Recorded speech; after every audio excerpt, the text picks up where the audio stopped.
தம் கிருபை பெரிதல்லோ என் ஜீவனிலும் அதே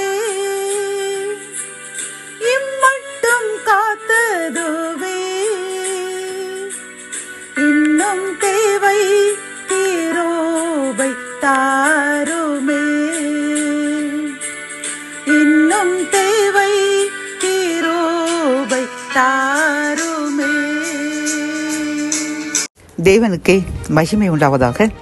சேனைகளின் கர்த்தர் ஊழியத்தின் மூலம் 4/7/2026 இன்று நாம் அறியவிருக்கும் கிருபையின் வார்த்தைகள் யோவான் 16 அதிகாரம் 20 உங்கள் துக்கம் சந்தோஷமாய் மாறும்.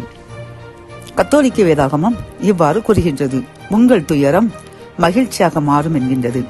இந்த செய்தியை கேட்டுக்கொண்டிருக்கின்ற என் அன்பு சகோதரனை சகோதரியே, நீங்கள் எதையோ நினைத்து கவலைப்பட்டுக் கொண்டு எனக்கு ஒரு முடிவு வராதா, நான் என்ன செய்ய, எனக்கு ஒன்றும் புரியவில்லையே, வாழ்க்கை முழுவதும் ஏதோ பிரச்சனை துரத்தி கொண்டே வருகின்றதே, ஒரு பிரச்சனை முடிந்தால் அடுத்த பிரச்சனை என்று நீங்கள் புலம்பிக் கொண்டே இருக்கின்றீர்கள் அல்லவா? கர்த்தர் இன்று உங்களை பார்த்து கூறுகின்றார், உங்கள் துக்கம் சந்தோஷமாய் மாறும் என்று கூறுகின்றார். பிரியமானவர்களே, நீங்கள் கலங்கிக் கொண்டிருக்கின்ற அந்த விஷயத்தில் நிச்சயமாக அந்த துக்கம் உங்களுக்கு சந்தோஷமாக மாறி என் தேவன் எனக்கு நன்மை செய்தார் என்று சாட்சி கூறும் அளவிற்கு உங்களை உயர்த்தி சந்தோஷப்பட செய்வேன் என்று கர்த்தர் கூறுகின்றார். பிரியமானவர்களே, ஆகவே உங்கள் துயரத்தை, கவலையை, கண்ணீரை, என் வாழ்க்கையில் கவலைதானா என்ற அந்த எண்ணத்தை விட்டுவிடுங்கள். இன்றே கர்த்தர் கூறுகின்றார், உங்கள் துக்கம் சந்தோஷமாக மாறும் என்று. ஆகவே நன்றி கூறி சாட்சியாக வாழுங்கள்.